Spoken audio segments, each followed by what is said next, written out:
colleagues, and dear friends. Your presence here this morning is for us a sign of recognition that our Beirut security debates are in the course of becoming an important meeting point for discussions about our region and about the world in an academic environment in Lebanon. We are grateful to our partner, Friedrich Ebert Stiftung.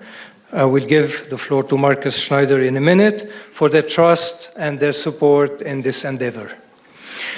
Our project, or I would say our bet, started 3 years ago. And from the onset, it was met with a lot of difficulties and with unexpected obstacles. The first edition, 3 years ago, was in totality in a reduced and closed format. We were still testing our capacity to gather distinguished speakers from abroad and to organize an event that ambitious. The second edition, last year, in a larger format, was mainly challenged by the aftermath of October 7 and by the war that then devastated part of the region and is today probably reshaping the region. We had to cope with many last-minute cancellations and fears of seeing the war expanding and the airport closed. This year's edition, our third one, had also to be postponed due to the uncertainty of this very same war and about its end. We usually schedule the Beirut Security Debates in February. We're holding it in April, and we prepare to see if an end of hostilities in Gaza and in Lebanon would allow us to hold this encounter. Now, you are here and we are here. Thank you very much. Let us consider, in order to frame the debates of today and tomorrow, that these uncertainties and the fluctuation that I just described are largely a reflection of our world and of our region. A world and a region as they are and as they are going. A world in flux at all levels and in almost all its regions. An international system that is yet to be defined and understood. A region partly in shambles and partly undergoing a long and sinuous transition. For the best or for the worse, this remains to be seen. Mr. Ambassador, please. During today's and tomorrow's panel, this is exactly what we are going to review, to examine, and to debate. Is a new Middle East under reshaping or shaping? Is a new American power being defined or redefined? What are the possible days after in Gaza, Palestine, Syria, Lebanon, at least? What to expect on the front of Iran's ongoing confrontation with parts of its neighborhood and parts of the world. And in the midst of all these interrogations, we have also wanted this afternoon to take a moment of reflection on the world as it's evolving in what we call the longue durée. This afternoon, Minister of Culture Hassan Salameh, an international relations academic, expert, and practitioner, will offer us some takeaways from his latest book on war and peace in the 21st century. And we will take this book and the discussion as a basis for a wider debate on today's complex, uncertain, and sometimes very dangerous world. Dear guests, IFI, meaning this university's Institute for Public Policy and International Affairs, is honored to host you today. We will do our best to continue on the path of our mission, that is to understand and to impact our national and possibly our international environments, always for the better. I will now give the floor to our partner from Friedrich Ebert, Marcus Schneider, for a word of welcome too, and then I will call on AUB's president, American University of Beirut's president, Dr. Fadlo Khuri, who will officially and formally have the word of opening of this event. Thank you very much.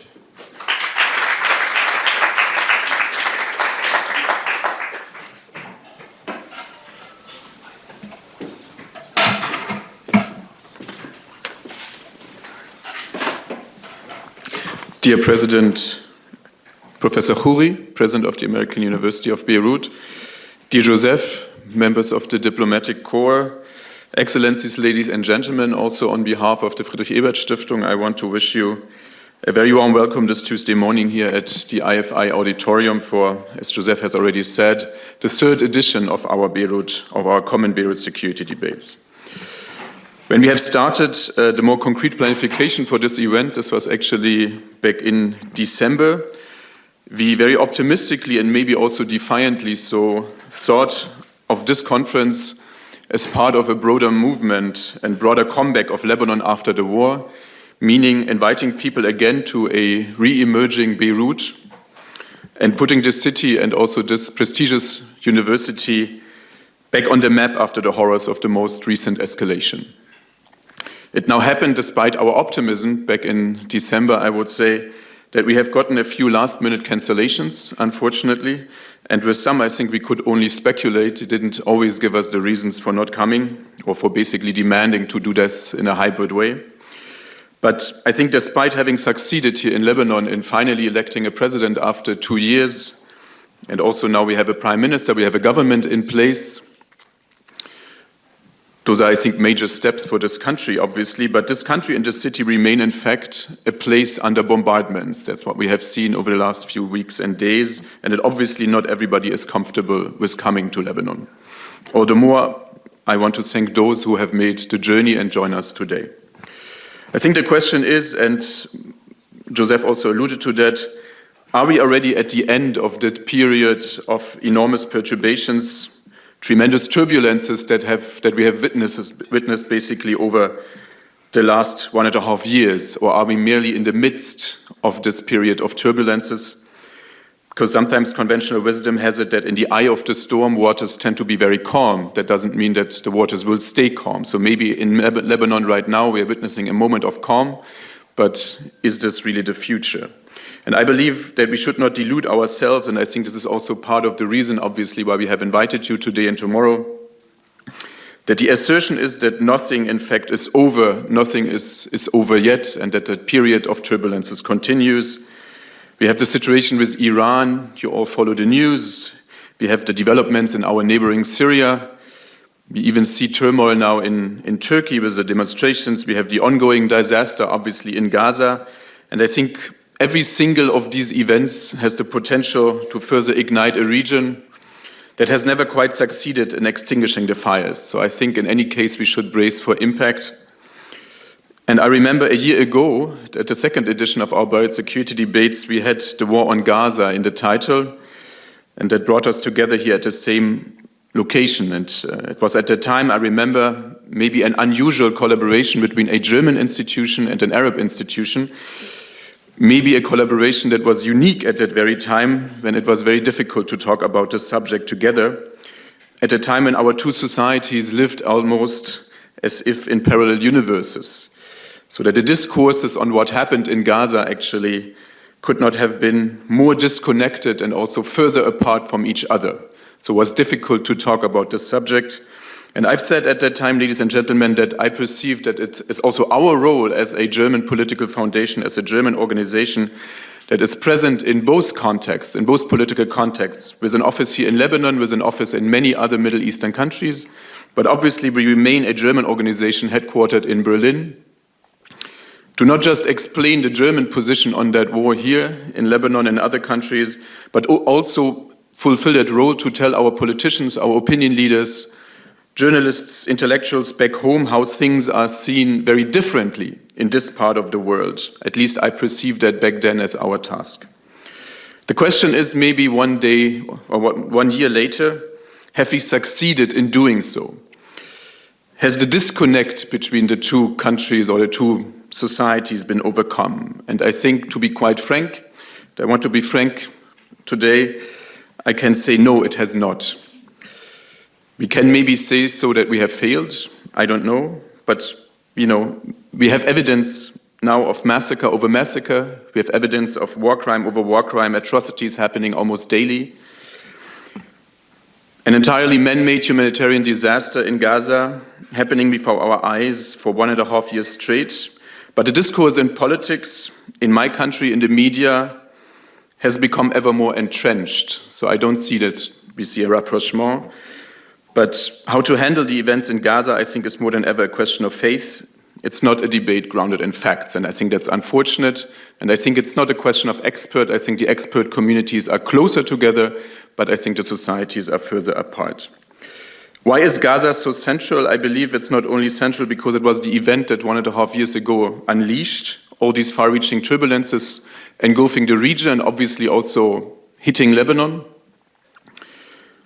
It's also still unresolved as such, so the war is ongoing, and I think if we are very honest with ourselves, what we see today is that the odds are more staked towards ethnic cleansing than towards a long-lasting peace solution. And I think it's such a seminal event and maybe also a watershed moment because if we want, as the title of our conference says, talk about a new era for the Middle East, it is clear that we also need to talk about a new order for this new era. Is there any order that is emerging out of the turbulences that we see right now? I think what we can say is that the old order has died in Gaza, at least the pretension of what was called in my part of the world, in the western part of the world, a rules-based international order, that you all know that our politicians love that term. I think this pretension cannot stand anymore. There is now in Europe, especially you all see the news, and every morning you wake up and maybe you check your Twitter feed and ask yourself the question, what is happening again in Washington? So there is much pitiful whining about the new American president, and some people say what we see is America's departure from the West, and the demise of this much cherished order, maybe this rules-based order that the Americans, or America herself once created. But my question is it really Trump who departed from that order, or isn't he merely the one that buries it? You can say the grave digger, but it was killed and murdered maybe by other people, and maybe by these very serious people that call themselves liberal internationalists, those who claim, not just in America, but also in my country, in Germany, to pursue a values-based, a human rights-oriented foreign policy, but then proved so incapable of living up to these lofty ideals and values once they were drowned in blood before their eyes. Ladies and gentlemen, and let me come to an end, don't want to bore you. The famous Italian philosopher Antonio Gramsci once said, and I think you all know this quote, the old world is dying and the new world struggles to be born. Now is the time of monsters, and I think that's probably exactly where we are. We are fighting the monsters. They are all around us. Unspeakable things have happened, and I think unspeakable things may still happen. There is not one scenario, there are many scenarios for the Middle East, and to think, to reflect, to dig into these scenarios, I think that's why we have invited you, mobilized your brain power, brought you here to Beirut to do this together with us. So last but not least, let me thank our friends and partners in crime at IFI, who have realized this event for the third consecutive edition. Thank you, Joe. Thank you also, Yehia. Thank you, Marina. Thank you, Yara. Thank you, everybody that is in this room. And I also want to thank, obviously, my colleagues from FES who have made this possible, have worked hard to bring this about. So thank you very much for your attention.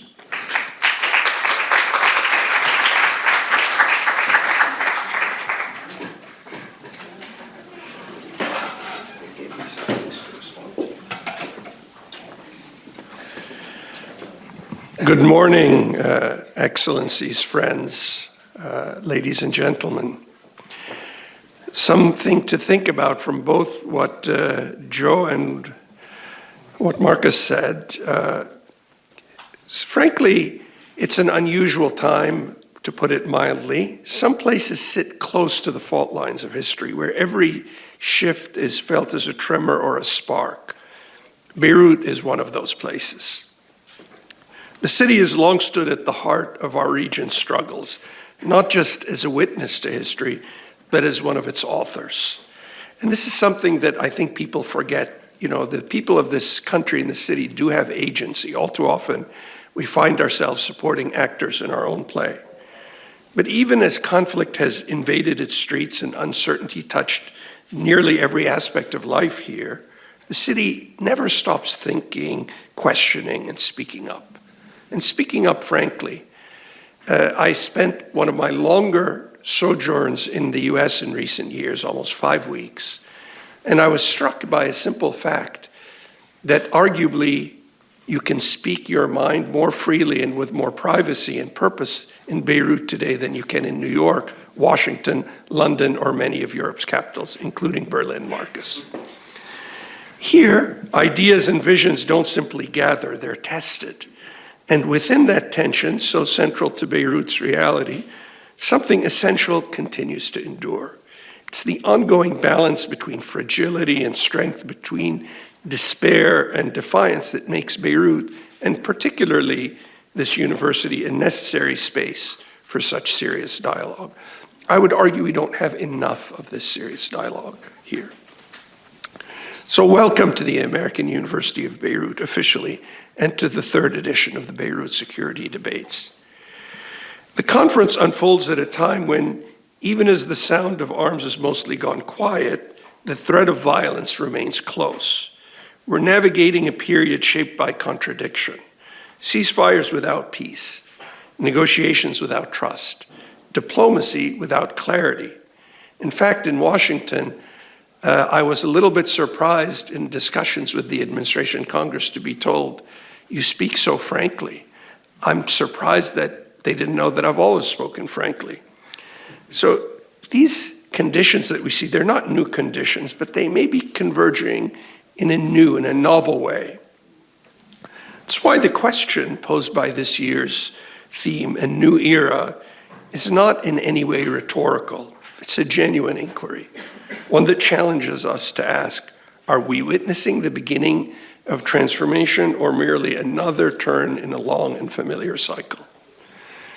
For those of us who spent part or much of our lives in this region, and for those who've chosen to study, analyze, and contribute to it, this question is not just academic. It's deeply personal.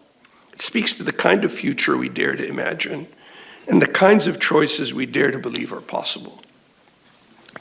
Institutions like AUB, and sadly there are not many, as we're finding out today from the serial capitulation of the elite academic institutions of the West, are shaped for times and situations like this.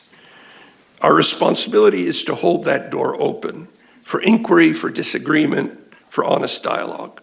We're not here to offer final answers or enforce a single narrative. What we offer is a space where many perspectives can meet side by side in open, unconstrained conversation. I'm reminded of a discussion I had, I would say somewhat heated discussion some years back at the University Senate, where one of the senators who had consistently opposed any new idea we had introduced said something that was for once rational. In addition to a sarcastic crack, I concluded by saying, much as I may disagree with you, it's my job and our purpose to defend your right to express yourself and to hold to your opinion. So at AUB, and particularly through the work of the Issam Ferris Institute, we hold fast to the idea that rigorous inquiry, grounded in evidence and lived experience, can offer more than understanding. It can offer a kind of collective orientation, a way to think together across disciplines and perspectives about where we've been and where, in fact, we might be going. And let's be candid. The region is shifting, as you just heard, visibly in some cases, subtly but no less inexorably in others. Familiar players return, others fade, new ones emerge, yet some questions remain unchanged and unresolved, none more enduring than the Palestinian question, or for that matter, the ephemeral Syrian and Lebanese nationhoods. Are these nations, are they states, or are they, as many have said, houses of many mansions, disunited and separate? What lies ahead will not be solved through quick conclusions. It'll require clarity, collaboration, and the kind of thinking that endures beyond this room. This is what the conference is for, not just to meet, to discuss vigorously, and to propagate the ideas. So as we move through the sessions ahead, we'll be engaging some of the most pressing and unresolved questions in the region and the world. Questions of power, of recognition, of accountability, of voice. On the last of voice and agency, it's important to be clear. And I'll take this a little bit personally. When I arrived in the United States for the first time that I remember, although I was born there, I was not yet 5. I had 3 friends.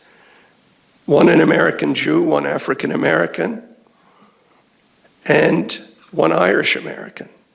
And I had never heard of Malcolm X.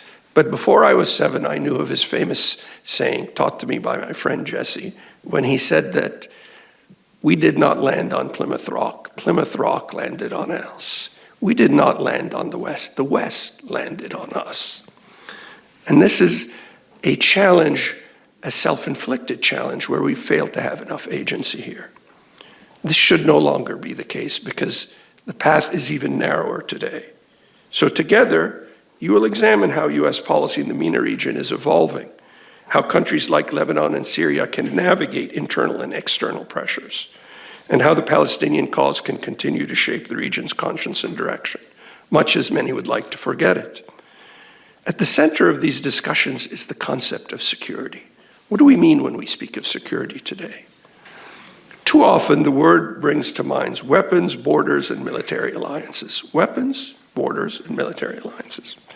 Yet for many in our region, we know firsthand how security means something far more basic: the ability to live in dignity, to remain in one's home, to access education and healthcare, to trust public institutions and the state. This is something people in Germany, in Europe, in Britain take for granted. No longer the case in America, and rarely the case in the countries of the Middle East. But this is also about freedom from fear. It's about never feeling forced to choose between leaving and staying, which I would say has been at the core of my personal reason to return here, between family and opportunity, and having the mental space to imagine a brighter future here and now. These ideas are central to how millions across our region understand security, safety, and stability. So we must ask ourselves, are the frameworks used to define and pursue security in this region by governments, analysts, international actors, policymakers, and even academics, are they truly shaped by the realities of people on the ground in Gaza and Tripoli and Nabati, in Aleppo and Amman and beyond? Or do they reflect priorities that risk leaving far too many voices unheard? When we look beyond these frameworks, when we listen closely to the lived realities of people across the region, what we find is a delicate mix of hardship and hope. If you are listening carefully, you will hear hope amongst the hardship these days. The weight of governance failures, economic collapse, migration pressures has tested the resilience of our societies, and especially for our youth, who are the first to leave and the last to return, unfortunately. But that same youth continues to create, to dissent, to endure. And by my decade in the care of this university, I've noticed a youth that is more willing to endure, to care, to remain, or to return. That is a generational shift. Their resilience, however, is not a romantic story. It's a quiet demand for a better, fairer, more sustainable future. A better future for all, not only in exile or in the diaspora, but here in our native lands. And our failure to set the stage for them to have that future here is something we cannot contemplate or consider. That demand must be heard, not just in conference rooms or lecture halls, but in the conversations we hold out there, the alliances we form, the futures we dare to map. That's why we're proud to host the Beirut Security Debates here at AUB, because we believe that meaningful dialogue must be rooted in institutions that are committed to openness, clarity, and an honest reckoning with reality. Because we believe that universities must serve as anchors in times of drift, not by anchoring us to the past, but by grounding us in principle. Who better to serve as an anchor for that dialogue than AUB? Bloodied but unbowed, holding fast to our principles, this great intellectually open yet rigorous university endures.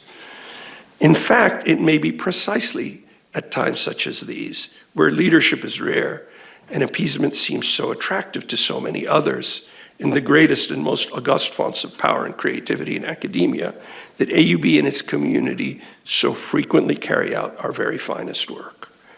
After all, we are no strangers to residing in the eye of the storm.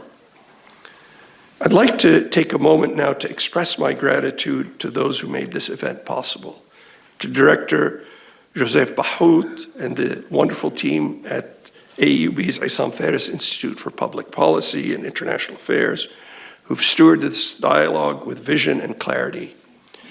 To Marcus Schneider and our partners at the Friedrich Ebert Stiftung for their continued commitment to freedom, justice, solidarity, and the preservation of peace and democracy. To each and every one of you, speakers, moderators, participants, for offering your time, your insight, and your willingness to engage with both the promise and the difficulty of this moment. I'm going to close with a personal moment. I had the great pleasure to have a little bit of time with each of our 3 adult children over the last 5 weeks. They flew to meet me in my various locales. And I got to finally watch A Complete Unknown, the biographical movie of Bob Dylan. And there's some moments that are accurate, and one of which he's taking Gramsci's quote, Marcus, and he's turning it into, "That's all night, Ma, I'm only bleeding." And the words come to him, that not a busy born is a busy dying. This is not a moment of stability or inflexibility. This is a moment of decisive movement. It would suit well the leaders of the countries of this region and the world to remember that quote, because I'm convinced that the future is not written, even by the most powerful, but it is being shaped here and now. Thank you.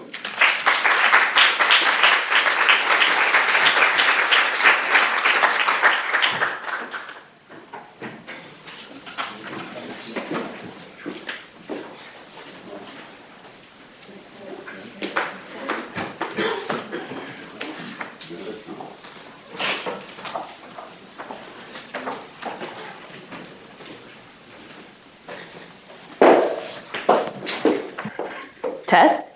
I'm usually not the one that does this, but okay, great.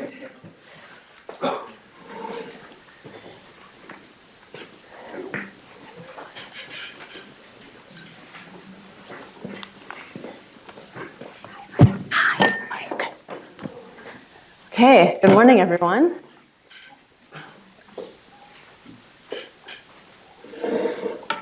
I have the honor of keeping you guys awake through the mid-morning with our first panel kicking us off. I'm the only non-doctor on this stage, which is the travesty that my parents imagined would happen, so here we are. Let me introduce the panelists very quickly. I will keep my introductory remarks almost slim to none, just so that we can jump right into the discussion this morning. So Dr. Sinem Cengiz is a researcher at the Gulf Studies Center of Qatar University and a non-resident fellow at the DC-based Gulf International Forum. She's focused primarily on Turkish foreign policy and the way that that has created cooperation and sometimes competition with Gulf countries. Dr. Muriel Asseburg is a senior fellow at the Africa and Middle East Division of SWP. I will not try to pronounce the full name. That would never get me anywhere good. The German Institute of International and Security Affairs with a focus on conflict dynamics and peacemaking in the Levant, as well as how German and European policies have contributed to those dynamics. Dr. Ishac Diwan is a professor of economics at AUB, a research director at the Finance for Development Lab in Paris, who has focused his research on the political economy of the Middle East, which will be a really interesting dynamic to make sure we keep centered at these discussions throughout this panel and the rest of the day. And Dr. Mohanad Hage Ali is Deputy Director of Research at the Carnegie Middle East Center, who is focused on nationalism and Islamic movements and is the frequent victim of my calls asking what the heck is going on today? What is happening? So thank you to the esteemed panelists. Thank you to the audience. I'm going to go through a few rounds of questions, and then I will try to keep some time at the end for questions from the audience. If we have 15 minutes at the end, I think that will allow us for one round of questions. I'll take one round of questions from you guys and then pose it to the panelists and ask for their concluding remarks at the same time. So first, I'd like to start with a round of questions, essentially laying the groundwork of where we are today.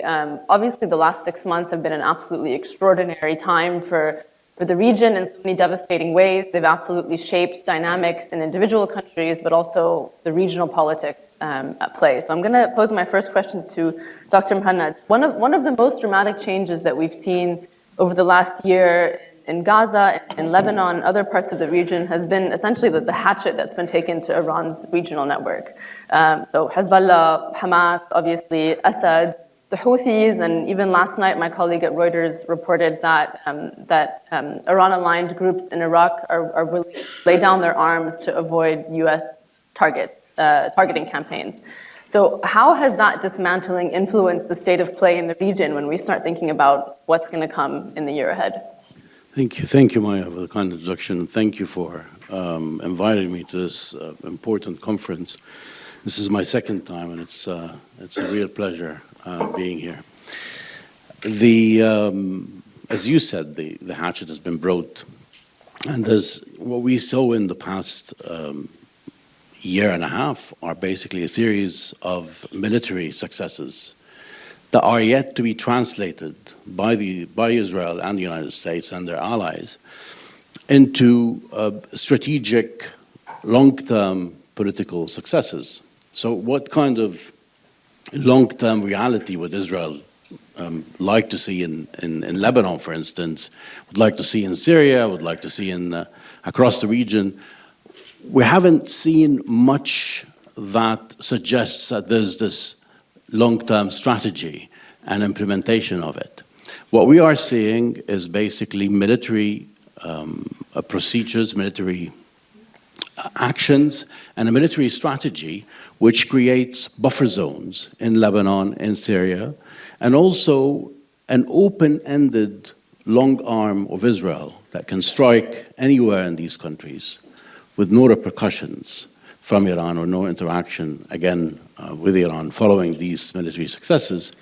And the use of these military successes and military pressure to impose political processes, whether speaking about the Abrahamic Accords or asking Lebanon, for instance, to normalize and begin a kind of a slow normalization process, and to quickly disarm Hezbollah, which doesn't make any sense on the Lebanese context, given the weakness that the Lebanese state is in at the moment.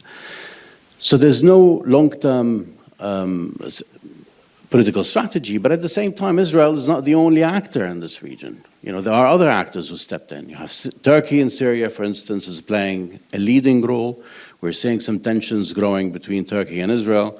President Trump promised to, resolve it in a one-off deal between Erdogan and Netanyahu, if Netanyahu is reasonable. But I think the need is for some sort of a security framework that would replace what was in place in the past. For instance, the Astana framework in the past, replicating that, which takes into consideration the shift and the dynamics between the different parties. And also, not to be quick to dismiss Iran's roles and Iran's role in Iran's network in the region. The question of what happens in Iran next is going to be major.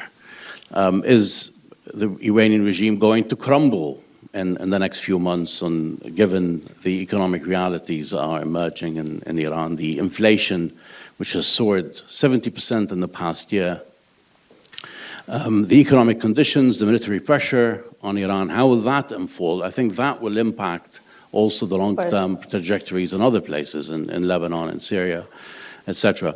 And also the internal Israeli political dynamics are an actor in this. Netanyahu is not playing only strategy abroad, he's also trying to reconcile his military strategy with his own internal issues, whether he brings back Ben Gvir to the government, how to keep this coalition alive, while at the same time, dealing with all of these different arenas. Returning to war in Gaza is also subject to his own internal political calculations. That's not strategy, and I think that's open to blunders and strategic mistakes happening. And in this region, when you have a window of opportunity, you take it. And I think that might happen in the next phase. We might see openings in this Israeli approach, which is totally reliant on the military. Bombing Syria endlessly will not yield anything. There's no political process. The focus on supporting Syrian minorities, pitting them against the center in Damascus, might backfire at some stage. The same thing in Lebanon, pressuring the Lebanese government to yield and take quick action against Hezbollah might backfire in terms of, the Israeli calculations and also the strategic interests of the United States growing some tensions there. All of these different factors, I think, will lead to opportunities that will reshuffle the cards again in the region. I'll stop here, but Thank you. No, I mean, and you mentioned several outside players. We'll jump to the question on Europe and whether these shifting dynamics, and some of them very hasty and lightning fast. Again, it's really been months since a lot of this unfolded. How has that shaped Europe's policies towards the region, particularly left reeling from a lot of Trump's other priorities since taking office? Thanks a lot, Maya, and thanks also to Islam Fares Institute and the Ibert Foundation for having me here. Really an honor. Maybe to add on the shifts in power relations that we see in the region and that are important from a European point of view. Yes, the weakening of Iran and its allies, the fall of the Assad regime, but also the weakening of Russia, and that is an important point for Europe. As is the cooperation that we've seen over the last 1.5 years between Israel and some of its Arab, should I say allies? I don't know. So those are issues seen as opportunities for long-term stabilization, for recovery, for reconstruction of the region. But then, and here I absolutely agree with what you say, there is no constructive approach in Israel with regards to stabilization and recovery. It's only a military approach based on long-term occupation, long-term military presence. So no translation of military successes into long-term stabilization and peace building. On top of that, we see a US that is very erratic, that gives green lights to the Israeli policies and military approaches, that is very contradictory when it comes to Syria, and in general very contradictory on ceasefires, also with regards to Lebanon, and how to move forward. Very concerning the renewed policy on Iran, the combination of maximum pressure and very strong policies with regards to announcing military action. So there is, on top of what we currently see, the ongoing violence, a very big risk of escalation. For Europe, that is an even bigger concern, because the last 1.5 years have driven home in Europe how strongly interconnected the situation in European societies is with what happens in the Middle East. We've seen the divisions not only among member states of the European Union, among different institutions of the European Union, that is the President of the Commission, the former High Representative, the President of the Council, but then also the very strong polarization of societies in Europe.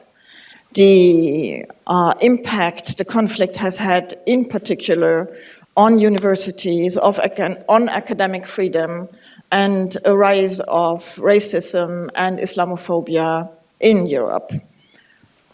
And all of that has undermined very strongly the self-conception of Europe being a normative power. If there is one failure, then that is exactly that, Europe not being a normative power in face of the war in Gaza, and not living up to the task, as has already been said, with regards to Gaza, but now also, I fear, not living up to the task of going ahead in Syria and stabilizing Syria. So when we look back at the last 1.5 years, Europe has not been playing any decisive role whatsoever.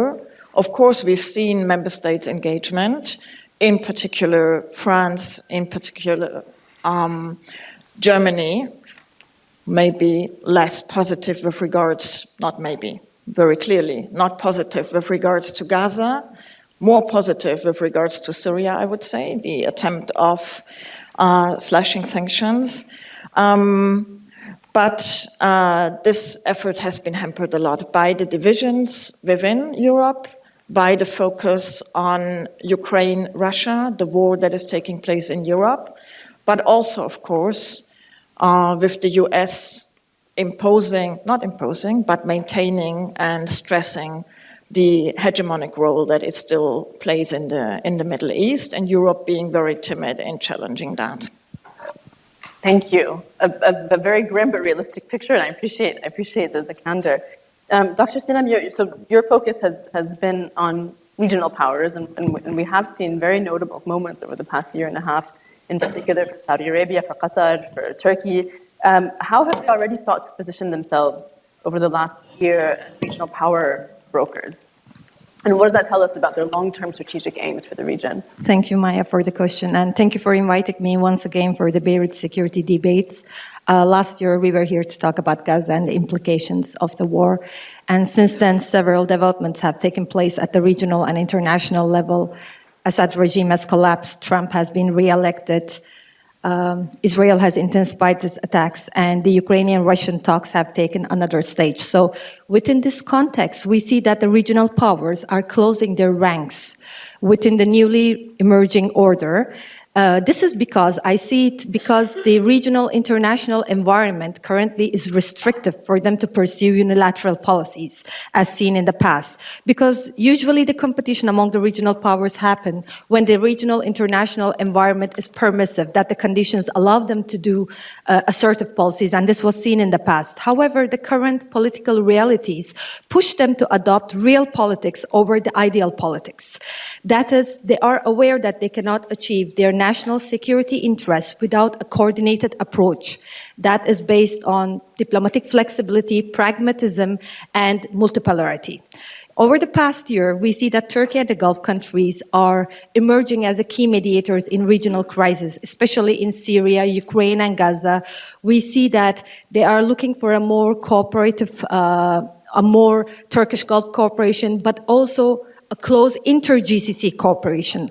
In the GCC, currently, there is an understanding that the Gulf countries have to have growing levels of inter-GCC cooperation because Gulf countries, despite sharing several sociopolitical similarities, they rarely act as a bloc. And they have diverging views regarding the regional crisis. And most of them, having their divergences, do affect their relations with Turkey. However, we see that now there is more of a policy that is avoiding a zero-sum policy for regional dominance. And I see that the Turkey and the Gulf countries are trying to avoid overshadowing each other's efforts. Especially in Russian-Ukrainian talks, we see that the Turkish and the Gulf countries are trying to be at the forefront because they have, of course, interest for a stable energy market. They have interests for economic and political ties with the global actors, particularly US, Russia, and China. So the clear strategy that they follow is a hedging policy that is balancing between the West and the rest. So basically, they are trying to minimize the costs of particular policy by multipolarity that they are following. And especially, I think they are trying also to pursue this forefront policy in the peace talks to help pressuring US, especially in sensitive regional issues such as Gaza, because they seek concessions from the US in regards to Gaza. And in these topics, they eye to be at the same page because Turkey, in the past, Turkey and the Gulf countries has confronted on several areas. Syria was one of them, but now we see that in most of the regional crises, they are trying to close the ranks, as I said from the beginning. And they have the understanding that they are at the same ship They have to cope with these challenges and the waves together. So with the intensified Israeli attacks, as Mohanad has said, we see a new regional security framework emerging, especially now there is a focus on a new regional security alliance that is already being formed in the process between Turkey, Jordan, Iraq, Syria, and Lebanon. Of course, they have their own challenges, but the main focus is over there Israel. And also all of this peace efforts or all of these political efforts to have a dimension with the Trump administration, because Trump administration's policy towards Ukraine, Gaza, and other regional issues is not only causing insecurity within the US allies in the Middle East, but also US allies in Europe. Europe is feeling increasingly insecure that it's also considering to include and integrate Turkey to its security framework, especially in the southern eastern flank. And I see this situation, and also Europe is trying to enhance a new framework with the Gulf countries in the absence of the US influence. I see this as a significant fundamental paradigm shift within the Western alliance. And this paradigm shift within the Western alliance is actually affecting the positions of the regional powers, because it's not only about the domestic politics that's happening within them, but it's also the international and the regional environment, which is very restrictive for them at the moment. And I stop there. Thank you so much. I mean, you really laid out a lot of the kind of dynamic shifts that have taken place over the past year, in particular how that chaos has actually led to some more elements of organization, coalition building, et cetera, in the region. Dr. Ishac, I have to admit that economics was my least favorite subject in university, so you're going to have to bear with me with my questions. But I think it's an oft forgotten dynamic. I think in a lot of discussions, we have policy discussions around the region, we don't talk enough about the economic factors. And so the discussion for the rest of the day will focus a lot on the big questions for the region, including Palestine, Iran, Lebanon, and Syria. What are the recent shifts in economic and financial factors from oil and debt to USAID halts, tariffs, et cetera, that listeners should today be keeping in mind and policymakers should be keeping in mind through the rest of the year? Thank you, Maya. I'm very happy to be here. But also very humbled. I mean, this is also complicated. One doesn't know. I mean, especially, starting now, you're bringing into the conversation, Lebanon, Syria. One also thinks about Yemen, Sudan, Libya. I mean, it looks like violence everywhere, lack of agreements in Lebanon, horrible violence in Syria, in Sudan, in Yemen now for years, Libya, and so one wonders, is violence, conflict in the ADN of the region, in the DNA of the region, or what's happening? Professor Khuri, you spoke about the fault lines, and there are many fault lines. We've already been talking about transformations in Israel and how Israel is changing. We talked about the changing global order. Pax Americana suddenly died. Now we are in a world of empires. And I think there are two other kind of dynamics at play, which makes it really complicates the story. One that we should not forget is the dynamic that was sort of started, became evident in 2011 with the Arab Spring, and then in 2019 again, with middle class youth in the street, not wanting to live in autocracies, asking for dignity, a modernizing movement in much of the middle income countries of the Middle East. And that arc is still playing out, and we're seeing some light at the end of the tunnel, perhaps in Syria, and so maybe that arc will lead somewhere.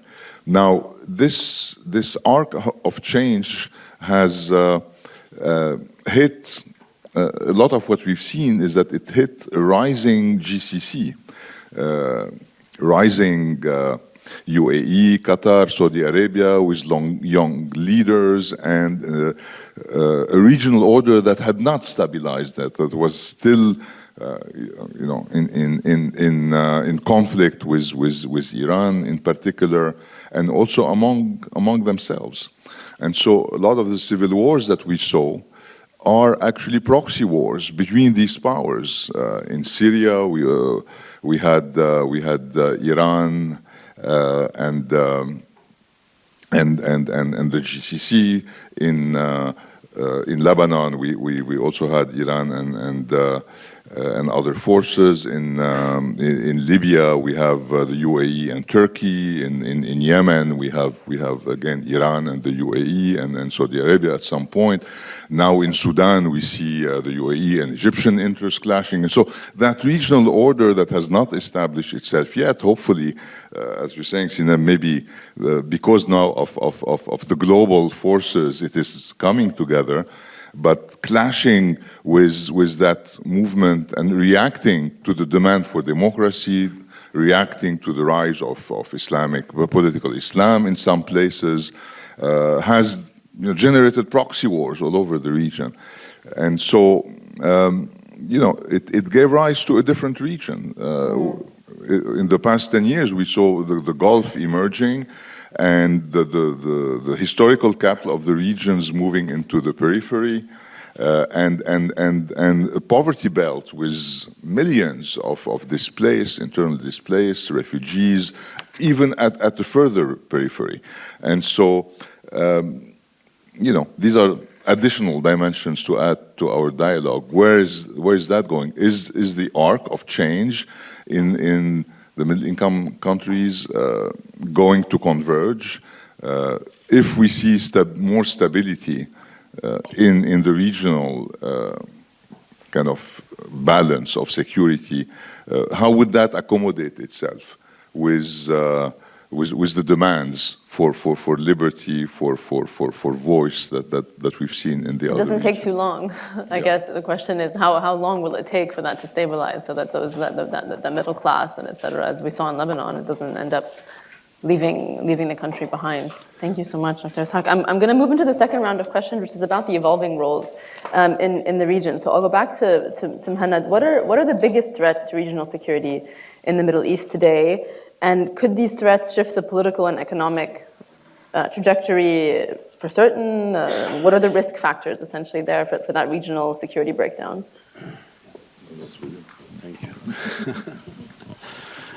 Thank you. Thank you, Maya. Thank you for the speakers, some interesting insights in there.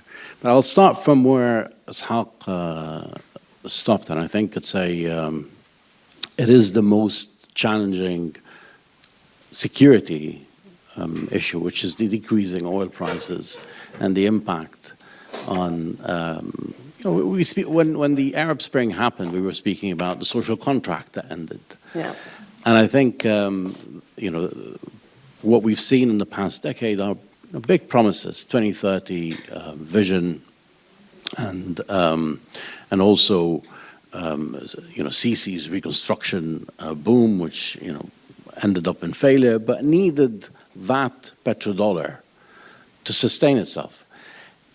And the big question that I have, and I'm more humbled by Ishac being next to me, because he tackles these political economy questions, which is what happens with these Arab regimes when the oil prices drop down. I mean, one thing that we've learned in the past is that when you have a great power, relatively speaking, in its region, like Saudi Arabia, for instance, surrounded by smaller states, and that economic model fails and the economic promises fails, and faces a different economic reality and dwindling resources, we see surprising moves. I mean, in the case of Iraq, it invaded Kuwait following the Iraq-Iran war. I'm not sure what will happen next, but we're seeing some sort of tensions growing between these GCC powers, which were united in the war in Yemen in the first years, and then later on took different sides of the conflict. One focused on the south of Yemen and on the independence movement in there, and the other focused on building and propping up its own proxies inside Yemen, and also building on the deal with Iran, which was brokered by China and helped stabilize Saudi Arabia. I mean, if we go back to the first Trump administration, when the maximum pressure campaign started, what we saw massive attacks against the Gulf. The Aramco attack was a major move by Iran. The same thing happened in Fujairah, in the UAE. Attacks on mainland Gulf countries, which were known for their stability and banked on that stability for a very long time to, become a hub, a regional hub economically. That didn't happen this time around, and that has to do with, the China brokered agreement between Saudi Arabia and Iran. Now, this has stabilized and really foresaw what was coming in terms of the new Trump administration, and that also highlights the limited U.S. margins here, that the U.S., power is being mitigated by these different powers in the region. So that's, for me, that's the first order in terms of the regional security threat. Of course, then comes, what model comes after all of these failures in the region? Now what we see emerging in Damascus, the Umayyad version. We are HTS, and we have a new pan-Arab, pan-Islamic model that is to come later. Now it's focused on rebuilding Syria, etc. But this is the seeds of an empire. What I see in front of me, in the sense that he is more ambitious than what his limitations at the moment suggest. He has an army with foreign fighters. There are generals now from Jordan and Egypt and China and the Syrian army. So, this is an ambitious man, now with limited means, but let's see what comes next, specifically if we combine them with Turkey's expansion in that regard. So that's the second thing, is the model. And I think the third and final point is the growth of illicit networks in the region. I mean, we always assume that once this rentier system fails, a new alternative model that will come out from independent forces, civil society, but we forget about the illicit actors that are quicker and more well-financed and can replace some of these dynamics in certain places. And I think in Lebanon and in Syria, we've seen this growth and the impact it had on the Gulf. And I think this is also another threat that we should look at on the region. Especially as you were saying, if the state remains weak. I mean, if these dynamics are moving so quickly and the states have not actually had a chance to exert their control, this is exactly the opportunity that illicit. Yeah, and also we heard, I mean, in the speeches and also some of the speakers touched upon that. We have states in transition. There's a transition in Syria, and there's a transition in Lebanon, and that's a very fragile transition. As Ishac mentioned, Sudan. We know Abdullah Hamdok, who was the Prime Minister of Sudan, who reminds me to a certain extent of Nawaf Salam. So much was expected. He had a long list of international demands that he started ticking until he had nothing left in the country, and it was an easy target for other forces to, come in and set him aside. And we see the same thing playing out now. So many demands, and no, reconstruction bus, no international support in sight so far, and that's a tricky one. And I think it opens the space for other actors to jump in. Thank you, Mohanad. Sinem, I mean, we started talking a little bit. I think Mohanad raised an interesting point: is that some of those regional alliances and regional coalitions over time they start to fade, and the different competing interests begin to actually play out in a way that is not constructive for the arena, whatever the country is where those interests are competing. So will the new regional engagement of these same regional powers that we've been talking about, Turkey, Saudi, Qatar, and others, continue to be in tandem in the region, or will we start to see them fray and break down in ways that could add to the instability that unfortunately is very rampant in the region already? Actually, I agree with Mohanad. He's portraying a very realistic picture based on the past experiences, that there is a regional competition reality that can come out anytime soon. We cannot guess things happening in the Gulf or in the Middle East in general. However, when a regional competition is mentioned, Syria comes to mind often, and because the Syria was a turning point in relations of the regional powers, especially Turkey's relations with the Gulf, and it was an area of competition. However, with the collapse of the Assad regime, now there's a new phase that has started, and the new Syrian leadership paid his first visits to Saudi Arabia and Turkey, I think in order to show the importance of this country's roles in the post-Assad era. And in response, Saudi Arabia and Turkey engaged into efforts to bring the new Syrian leadership back into the international community. I think I explained this with a metaphor of two drivers in one seat. I mean, in one car, because in long-distance travel, having two drivers in a same car makes it safer, easier, and manageable. This is what I think Turkey and Saudi Arabia is trying to do now. They are trying to navigate Syria's path to stability by sharing the responsibility. However, I cannot argue that there is no challenges in the road ahead. But having experiences from the past, I believe they are better prepared to avoid the holes that lie in the road ahead. What are these experiences that they have get? First is that I think Turkey and the Gulf countries are trying to avoid a post-Saddam scenario to happen in post-Assad Syria. Because in post-Saddam scenario, they adopted cautious and low-profile approach that allowed Iran to have dominance in Iraq. Now they are, from the Iraq experience, they are trying to develop a coherent policy for unified Syria without an Iranian influence. Iran might seem weakened at the moment, but it has the potential to regain its influence. I think this is the first thing that they are trying to focus on. Second thing, the issue of political Islam. I think at the moment they are trying to navigate this issue very pragmatically. Even the Syrian new leadership of the Syria is trying to diffuse the concerns of the Gulf capitals in regards to this matter, and Turkey is also very instrumental in this effort. Third thing is that I think they have strategic interests in securing Syria's economic recovery, because that's very important for the trade connectivity in the region. It's very important for a regional economic framework, and they are using their leverage in the West, especially in order to help the reconstruction efforts coming from both Gulf countries and the European countries.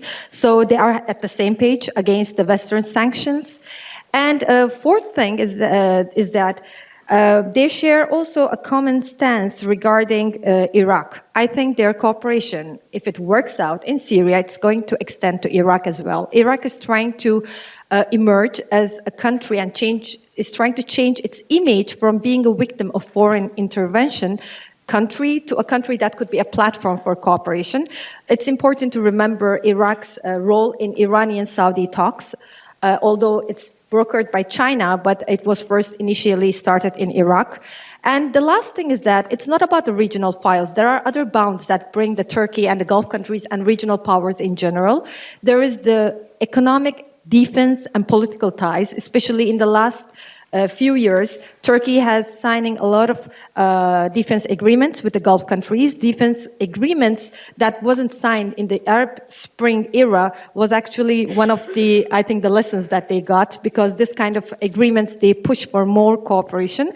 And the other thing is that, as you might remember, I was a journalist also covering Syria in early Arab Spring times. There was a Friends of Syria group at that time.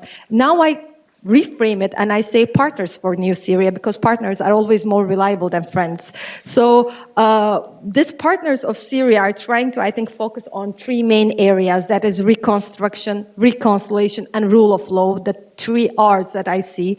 And every phase will show us. If it passes from the first phase, we will see the following. So there is a challenge that Mohanad has said.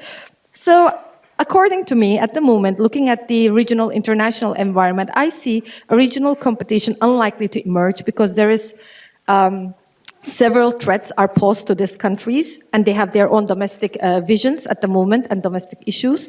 So I think they will find it necessary to support each other to maintain the status that they have, and they will leverage on their economic and defense ties. So there's too much at stake, essentially, and they've seen what divisions can lead to in the past, and so at least for the foreseeable there's lessons learned, first of all. Second thing is that they want to avoid these holes that they have faced. Second thing is that now they have engaged into another partnerships, that it would be hard to burn these bridges as earlier. Thank you. Dr. Muriel, where does Europe fit into this whole picture? I mean, as we're seeing increasing collaboration, consolidation of interests in the region, where does Europe fit in exactly? Or is their focus elsewhere? I mean, they have a lot of pressing issues. Their defense budgets are changing in large part due to Trump. And the concerns, obviously, on the economic impacts of the last week are very serious. So is there time for the Middle East in the European agenda right now? And how will it fit into this picture that we've been shaping? Maybe a bit oversimplistic. One can say that it's really Putin and Trump that are dictating the focus of European policies. Okay. It's the question of European security in the sense of borders, military, territory that has come back to Europe, and that is decisive and crucial.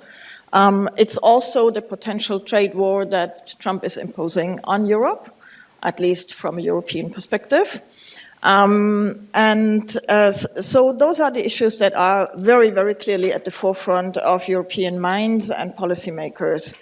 And that has impacts in at least three ways, I would say. One is the shift in the budgets towards defense and security and away from development and humanitarian aid, which also means that Europe will not be able to fill in for the US cuts in humanitarian aid, development aid, and other issues that are actually relevant. And it will put an additional stress on multilateral frameworks like WFP and other organizations. So that is severe, I think. The second one is that at the center of European-US dialogue will be defense, keeping the US in NATO, will be economic issues. And there will be little bandwidth for talking about issues related to the Middle East. And the third one is that the focus on defense will also potentially draw Europe closer to Israel as a partner in defense and military, rather than allowing Europe to be critical, to take a distance, to see all the actions that are adverse for stabilizing the region. That is a potential hurdle in getting back to a more balanced position of Europe in the Middle East. Having said that, of course, Europeans see the urgency to prevent further escalation in the Middle East. And the question here is, how much space do the Europeans actually have? There have been talks with Iran about the nuclear issue ongoing since November last year. Will these talks be allowed to go on? Do they still have any relevance in face of the new maximum pressure policy by the US? How much can the Europeans achieve in Syria as long as the US maintains its sanctions? One big issue. Who can convince the US to change the sanctions issue?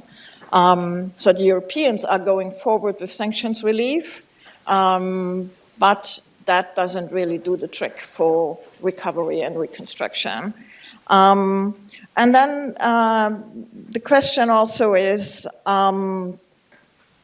how much can actions that the Europeans are taking in cooperation with the Arab Gulf states lead the way forward? One thing is the Global Alliance for a Two-State Solution that the former High Representative has enacted. How much space actually is there for something like that to be operationalized and have an impact on the dynamics? So far, it's an abstract, virtual idea.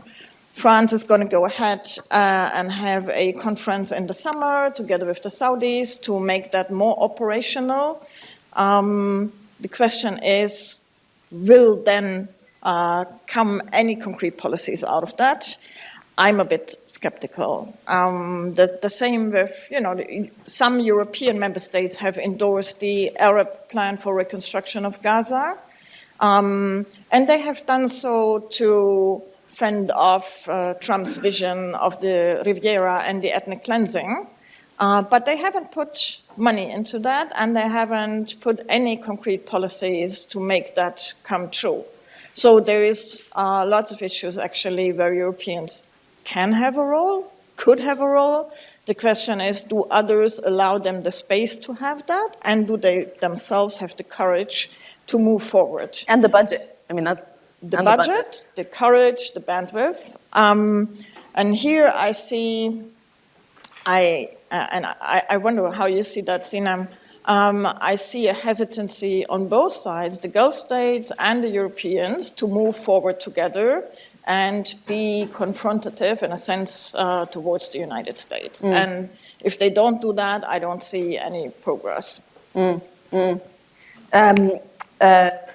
have a little bit of a time crunch. I'm going to start moving quickly through the questions. So I would love to have developed this question more, but I'm going to jump straight to on a lot of the key points that Dr. Muriel was raising was this question of European engagement and regional engagement in the developing economies of the region. So if the U.S. has cut aid to the region, if there's going to be a restructured kind of defense arrangement globally, that means the Europeans have to pay for more of their own defense, which obviously has already slashed from their budgets for engagement in the region on aid and development issues. Where does that leave the regional powerhouses like Qatar, like Saudi, like the UAE, in terms of engaging with the countries that really do need a lot of development support, like Syria, like Lebanon, like Sudan, and Yemen, who would be left essentially without any patrons otherwise? No, you're absolutely right. I mean, when you look globally now, in 2025, we would expect official development assistance to be down by a third. It's enormous.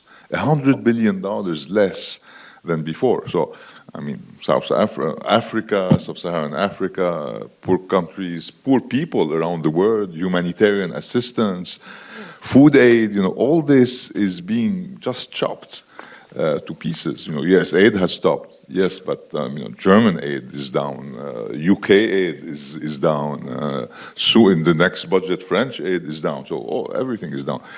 Now, at the same time, as you said, the needs are immense. When you look at Syria, Syria is devastated. GDP is down by 80%.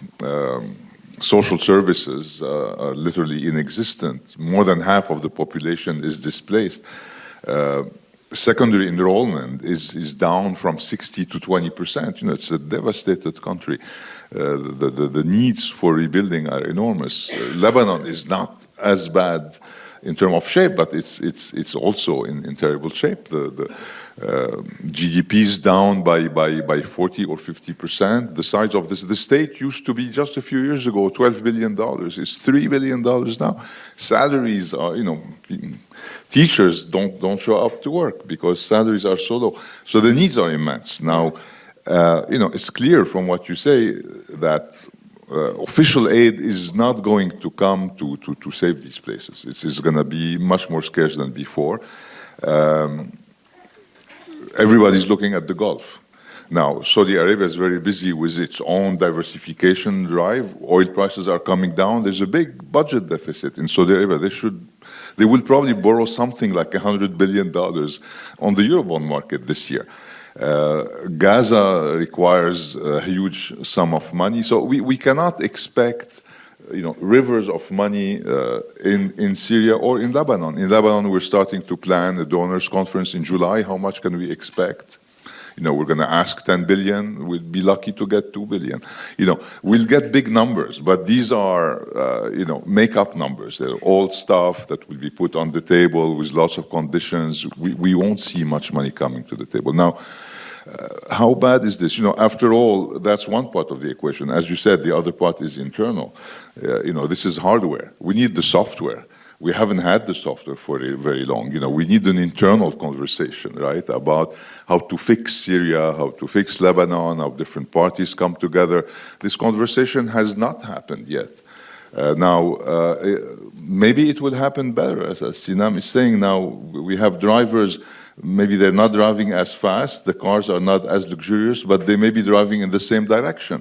the difference with Hamdok is that, during Hamdok's time, the UAE was spending money on Hemeti, not on Hamdok. And so, there was a lot of money that actually fueled these civil wars because they were coming to different sides.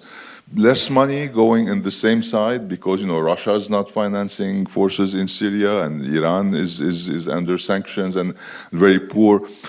I don't want to be super optimistic, but let's say the time has come for the internal conversation, for fixing the internal hardware. And, maybe we have to do it on the cheap, but so be it. You have to fix your house before you can at least agree on the dispositions of the room before you start rebuilding them. I think this is the time we're in now.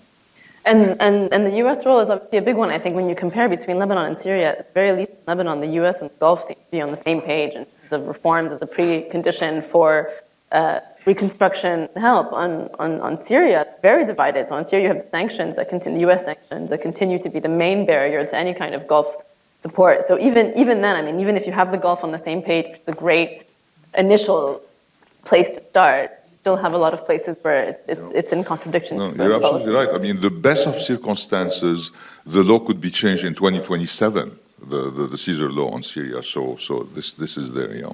Exactly. Thank you.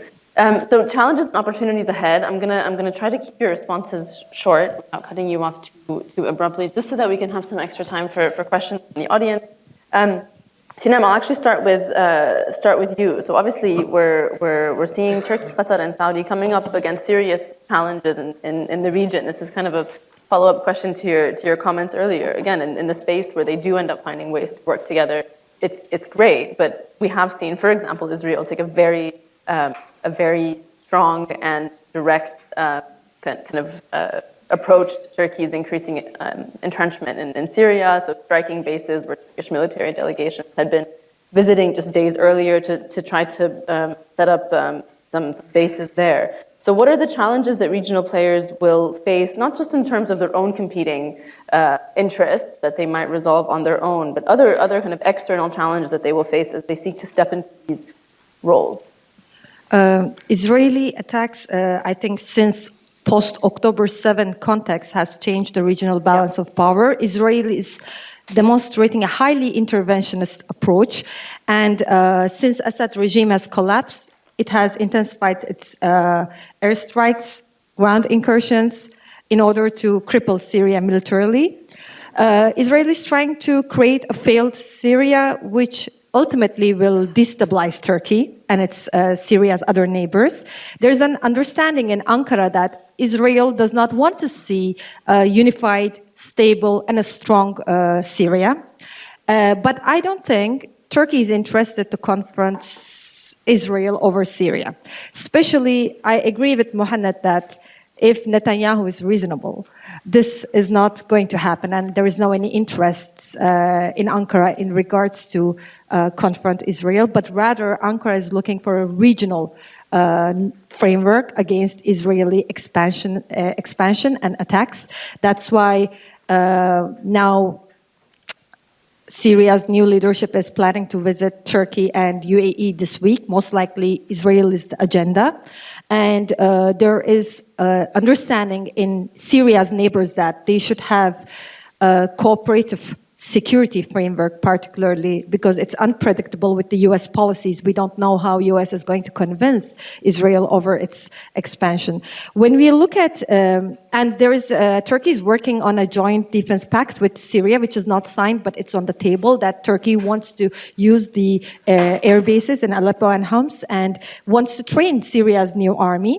Of course, there is the other threats that Turkey faces in Syria, but it's all about Israel, it looks like. And when we look at Syria, we mainly say what went wrong, but I think after the Assad's collapse, we have to say what went right in terms of Turkey's intervention in Syria. Syria has passed through several phases, and in each phase, Turkey has developed a different strategy. The red flag for Turkey was the PKK expansion on the north, and Turkey adopted a militarized approach, which changed the status quo on the ground. And now with the U.S. considering to withdraw its troops from Syria, there is a wait-and-see approach that Ankara has adopted currently. And second thing is that Turkey has made deals with rivals Russia and Iran through the Astana peace process. I think this process has facilitated Assad's departure, and it has secured some of the basic state institutions and ensured a smooth transition. And the third thing is that the governance, Turkey's consolidated governance in the parts that it has held with the opposition has actually preserved the status quo and prevented the refugee flows further. And this is important for the European perception. So when we ask this question, I think this is a very important question, did Turkey won in Syria? This is a question that I hear a lot. We don't know the answer yet, but clearly Turkey is having a friend in Damascus at the moment because most of the security and the political officials in the new administrations are having connections with Turkey's security and political elite, and they have lived in Turkey for long years. I think there are challenges ahead. Israel is one of them. ISIS has intensified its activities in the Iraq-Syria border. This is one of the threats as well. But I think Turkey is going to have a cautious policy and will try to, because Turkey's role is having a huge responsibility, it's coming with a huge responsibility, maintaining its Syria policy will require realism and pragmatism in order to counterbalance any possible counter-reaction from other regional powers. And I don't think that Turkey is going to pursue a patron-client relationship with Syria's new administration that Iran has done for decades. Turkey is going to be cautious for the counter-reactions coming from the regional powers. And I think Ankara still remembers the early gains of Arab Spring, which reversed within few months or years. So most of the challenges are the same as 2011 currently. So Turkey would be very cautious in that terms. And it's likely to ensure its moves with coordination with the regional powers to avoid any kind of costs or counter-reactions coming from the regional countries. Thank you, Sinem. Muriel, in the next year, what does Europe as a bloc, but maybe even including some of the specific countries that you specified earlier, France and Germany, what would they need to do to balance their policy priorities in the region with the reordered priorities that have been kind of imposed on them? So what they want to achieve in the Middle East and North Africa versus these budget constraints that we've talked about and the kind of policy focus, obviously, on European security. Yeah, I struggle with that question because I feel that this is not the priority, trying to balance these issues. I think when we look at the priorities, as I said earlier, it's going to be on defense economy, trying to build a sovereign Europe, at the same time maintaining relations with the US, of course, in both fields, defense and economy. And that will be a very big challenge, and that will keep Europeans occupied first and foremost. Now, it does have repercussions. For example, it does also bring Europe closer to Turkey as the important NATO ally and therefore also relevant for endeavors in the Middle East. And I think that is one issue where Europeans will try to deepen ties with Turkey, in particular with regards to cooperation or at least coordination of approaches in Syria. That will be important and massive. At the same time, of course, there is huge concern in Europe about the domestic developments in Turkey. And that makes politicians in Europe hesitant to engage full-heartedly with Turkey at this point of time. And we're rather talking about punitive measures in not taking place yet, but prospectively, yes, that's on the table. I see two more problems. One is there is interest and there are plans to deepen ties with the GCC countries. I don't see that Europeans really have adopted a new approach towards the GCC countries.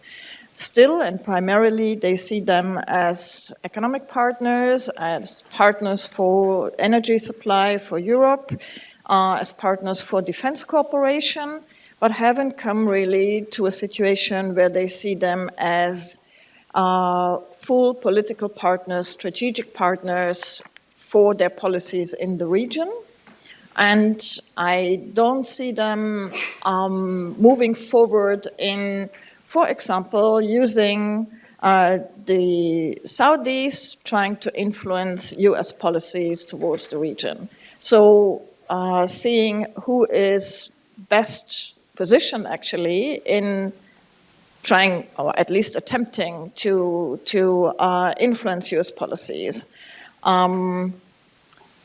Maybe in brackets, I think it's important to see how much the conversation, the signal conversation that was exposed by the Atlantic impacted Europe. Not so much about the military hazard that was exposed there, but about the attitudes in the administration about Europe. That was really a low, a very big low.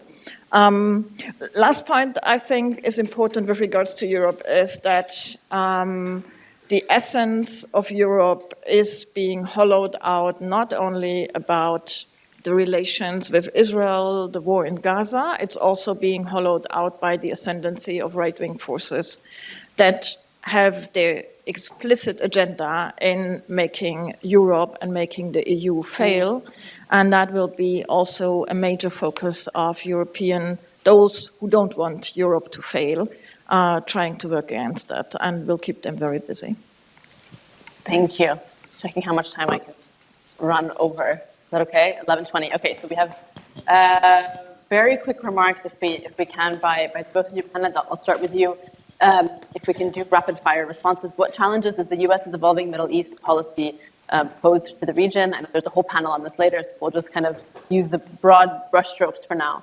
And what impact will changing U.S. foreign policy have on the Middle East's political stability? In the sense, essentially, will U.S. foreign policy stabilize eventually, and actors can base their moves on an eventual stable Middle East policy, or are we stuck with this volatility for the next 4 years? That's a